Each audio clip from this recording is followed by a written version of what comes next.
Hello everyone and welcome back. So this is my kind of post-upgrade overview and update on the Danger 11th sonic screwdriver.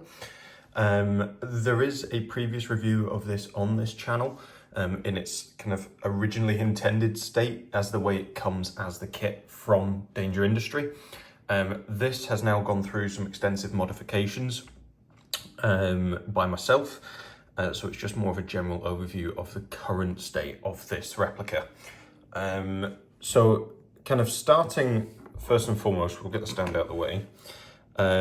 There's been several upgrades or customizations, whatever you want to say, about this screwdriver.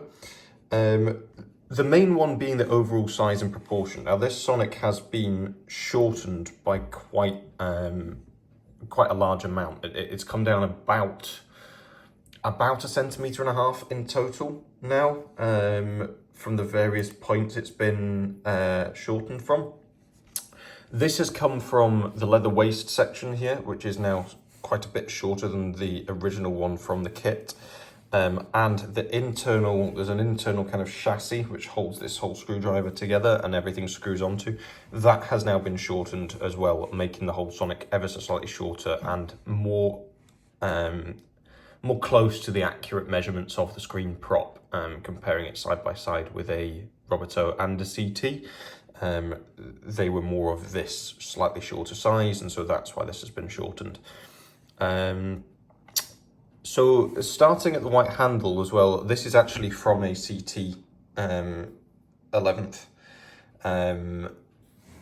I liked the one that came from the Danger Industry Sonic, but that was still quite white. My personal preference is more to this yellowy colour, and that's why I went and got one of these old CT handles and put it on. I then customised it with a much larger slotted grub screw, just to add a bit of visual detail. The leather waist section, this was handmade by me from scratch out of a piece of Delrin, solid Delrin that was bored through the centre to be able to slot on here, and then shaped and leather covered. It's a lot shorter and chunkier than the original was in this kit, which I think helped balance the proportions of it. The leather I used is, if I can get the camera to focus, is really quite nice. It's like a nice subtle grain calf leather. It's stitched relatively neatly. It was about as neat as I can do. But overall, I think it really does help with the proportions of this sonic, and aid in making it look a bit more balanced, a bit more proportionate. The other main upgrade and customization that comes with this is the resin components. So if we extend the sonic, the resin cores have been completely changed to ones that I've fitted.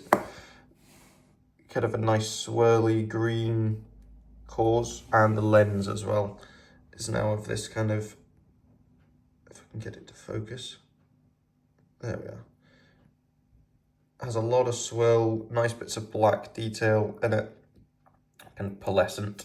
And I've added the little grub screw to the emitter lens as well, which wasn't on the one that was in the kit. These things, I might just point out, these are all personal taste things. This is not saying that anything in this kit wasn't up to scratch, because it absolutely was. This is more just a personal taste. I knew in my head of what I wanted this replica to be in my collection and how I wanted it to fit in my collection, and so that's why these upgrades have been done, just to make it a little bit different to the other pieces that I own. The electronics have been slightly changed out. It's a different colour green than was originally in it, which is strange because I do believe that this was the same batch of LEDs that Danger dished out with this kit, but it is a slightly different colour. I have managed to move the LED up slightly higher in the green bulb, so that just the tip lights up. The other one was a little bit too low, and so the whole lens lit up. Now I've managed to do it so it's just the tip, like it is on the screen prop, which is quite nice. It's a nice little detail to add to it. Now, the flickability of this is changed slightly just because of the distribution of the balance with the length of this screwdriver.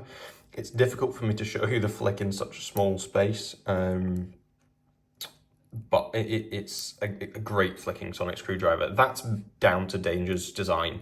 His internals on this, the actual slider mechanism inside, is so strong and so sturdy. And all the machining is so tight. The tolerances on the machining are beautiful. I mean, there are no gaps in the cage at all, as you can see. The claws are so tight. There's no like movement to the lens. They're super tight around the lens.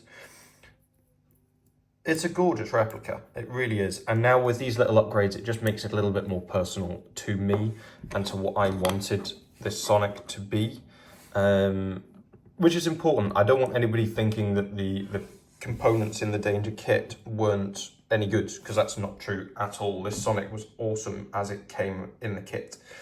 I just wanted to make it a bit more personal and change it up a little. And overall, I'm really, really happy with how this has ended up. I think it's spot on for what I wanted in my collection. If you do have any questions about the process of customizing this and kind of switching some of the components out, please shoot me a message on my Instagram, which is at Gallifrey Props, and I'll be happy to answer any questions regarding this. But yeah, just a very super quick update on the more in-depth review of the kit that I did previously on this channel.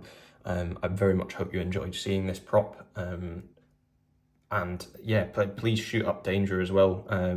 Not shoot him up, that's maybe the wrong thing to say.